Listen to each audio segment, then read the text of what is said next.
Padahal pada saat itu rata-rata orang begini, ya gue udah duha, ya gue udah sholat malam, ya gue udah sedekah, ya gue...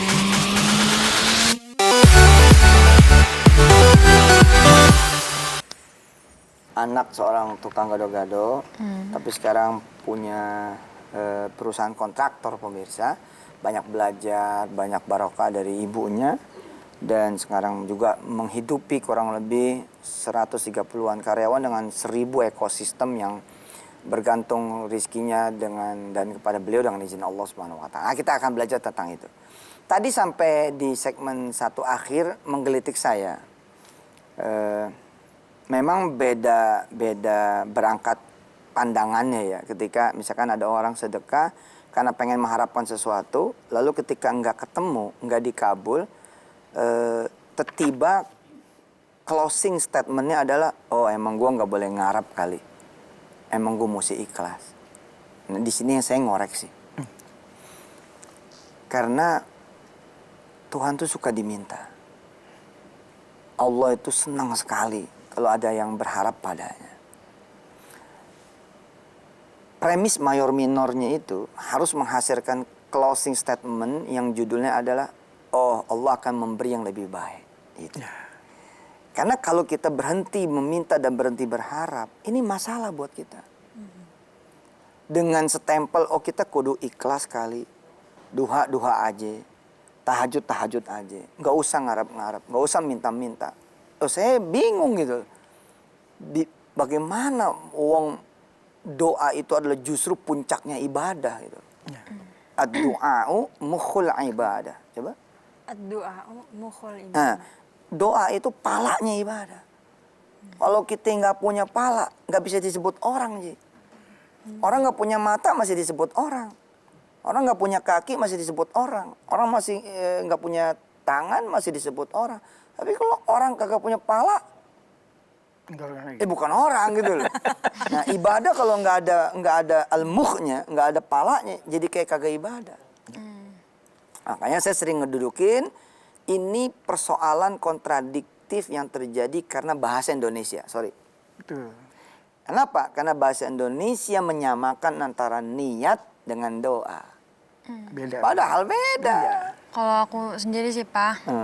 Jadi kayak misalkan aku kepengen sesuatu, terus aku nggak dapet. Kalau misalkan aku masih ngerasain namanya rasa kecewa, itu berarti aku bukan ngarep ke Allah, aku ngarep ke manusia. Nah. Karena kalau ngarep ke Allah, itu kan perjalanannya panjang ya. Jadi kalau kita belum dapat, ya berarti itu belum selesai perjalanannya. Masya Allah, belum selesai perjalanannya. Ini menarik Kang Adel, karena mendudukkan antara niat kemudian dengan doa mengakibatkan konklusi atau closing statement juga jadi menarik. Bahwa orang boleh nggak sih doa tanpa sedekah? Boleh.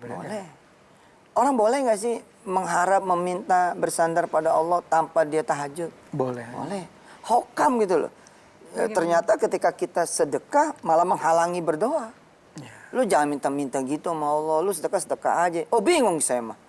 Yang kagak aja dia boleh, bagaimana lagi yang melakuin?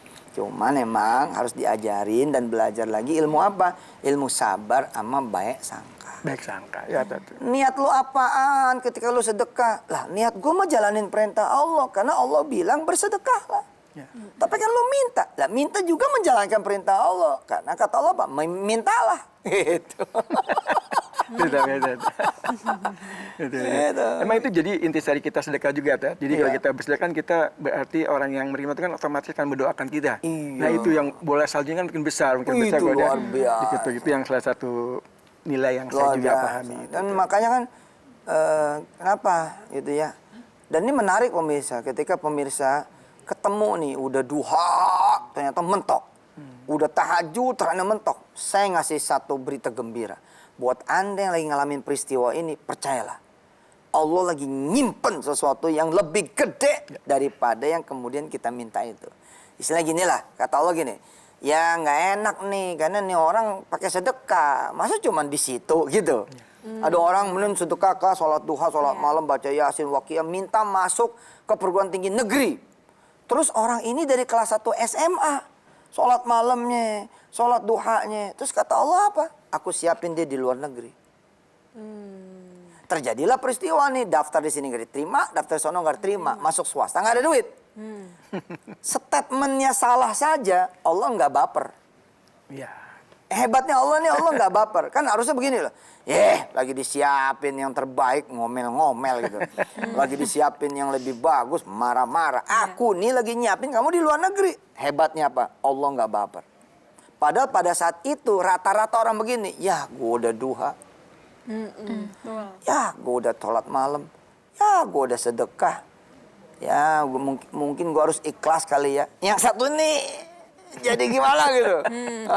Padahal pada saat itu pemirsa, Allah lagi nyiapin nih. Ternyata begitu tutup ada surat masuk. Set gitu. Jadi kita harus berbaik sangka. Nah, sorry pemirsa, ini berusaha mempertahankan pendapat. Betul.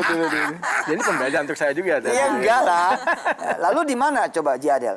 Soal ikhlasnya di mana coba? Kalau kita lihat. Jadi gimana sih ikhlas tuh di mana gitu? Jadi gitu pengertiannya.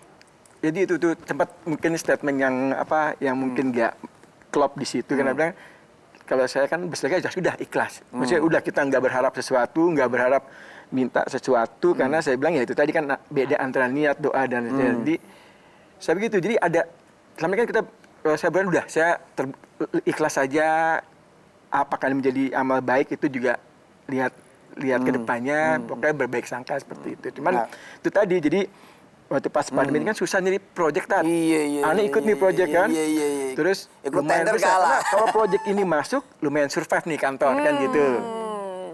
Jadi niat gitu kan udah nih. Jadi pertama kali kita niatin pokoknya mau sedekah ini niatnya kan gitu kan. Ternyata kan kalah biarpun udah optimis tiba-tiba kalah. Jadi kan ya minimal saya jadi punya satu mungkin pemikiran kali ya, mungkin nggak boleh begini. Kalau berbuat ya udah berbuat aja lapang dada karena satu pembelajar ibu saya kalau ibu ngajarin kalau kita beri orang itu akan berdoa itu akan jadi subhanallah jadi ngetuk langit itu jadi yang ya mungkin adalah sekarang untuk bahasa itu coba tanpa ada embel-embel kan gitu seperti itu. Saya sempurnakan ya ke Kak Wirda, Kak Kumi dan teman-teman pemirsa juga Kang Adel barangkali ini sesuatu yang barangkali buat sebagian orang baru. Minta kepada Allah itulah ikhlas. Ikhlas menjadikan hanya Allah tempat yang kita minta. Betul. Oke. Yang kedua adalah di mana tadi saya bilang letak ikhlas itu di mana? Ketika kita menyembunyikan amal dari manusia. Hanya buat Allah saja. Ya. Nah, di sini nggak ada urusan sama minta dan tidak minta. Ya. Ini urusannya memperlihatkan amal ke orang lain, memperdengarkan amal ke orang lain. Tuh, gue udah bantu dia. Nah, itu nggak boleh. Nah, itu disitulah kemudian ikhlasnya tuh dapat di situ. Ya. Jadi yang diperlukan adalah sabar. Ya. Ini menarik ya, beliau ini Kang Adel bahkan punya program umroh ya. Ya. Buat Guru, marbot, ustad, tukang teman-teman. gado-gado. Anak tukang gado-gado ngeberangkatin haji ada juga. Aja alhamdulillah ada 4. Empat? Allah. Karena kan Jadi, waktunya kan kalau memang nggak harus tunggunya lama ya gitu. Kalau nggak salah aku dengar 50 orang udah diberangkatin umroh ya. Ya sekitar Yang umrohnya 50 kurang lebih. Ini mungkin masa pandemi kalau enggak mungkin nambah lagi ya. itu bisa. Rencana seperti itu ya. Jadi memang kan ya, kalau ajaran ibu wajib yang sifatnya melekat kayak zakat tuh harus keluarkan tuh wajib. Cuman kalau bisa sedekah ini harus, nah ini yang bentuk mediasinya ya udah aja sedekah. Hajar-hajar ini. Ibu masih ada nggak sih? Ibu masih ada, Aduh, jadi minta masih doa ya. bisa pamit kalau kerja, masih bisa dimasakin gado-gado juga. Sorry nih, kan anak tukang gado-gado kan? Kalau ibu marah suka keluar gado-gadonya nggak? Gue ulek loh.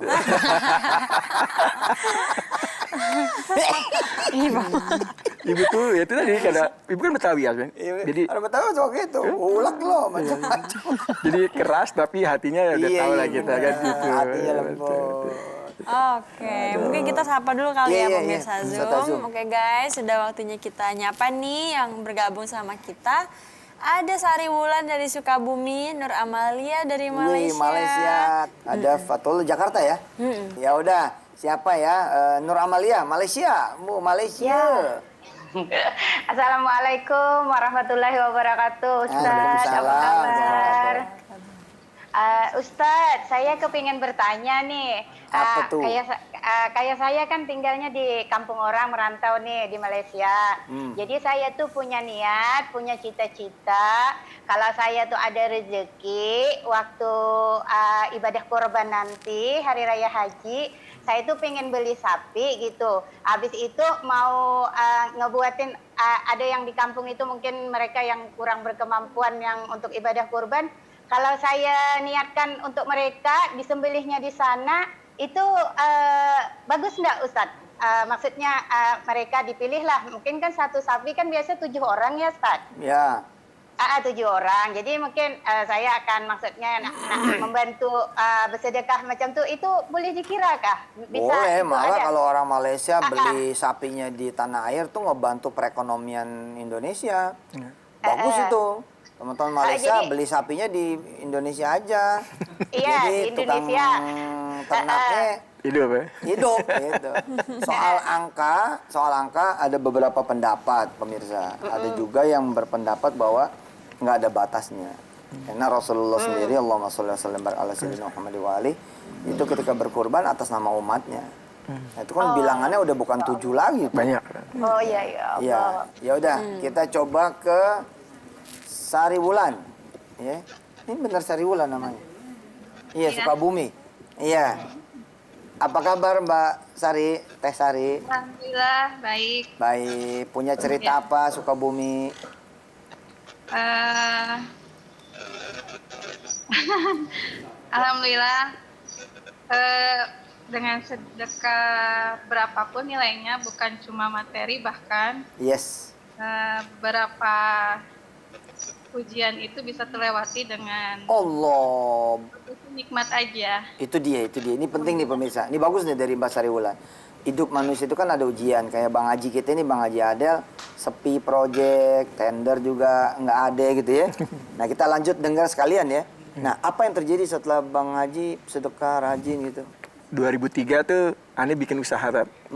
Itu yang ngajakin juga temen yang beda keyakinan gitu. Jadi itu pembelajaran juga bahwa perbedaan tuh anugerah, bukan tuh perpecahan. Karena itu yang membuka jalan saya pindah dari karyawan menjadi usaha kan gitu. 2003 kita jalan bagus Tat. Kita mungkin sampai per tahun sampai 200 miliar lah kita dapat project waktu itu. Lumayan, jadi jalan cuman 2003 tuh udah segitu ya? enggak, mulainya 2003 Oke, mulainya.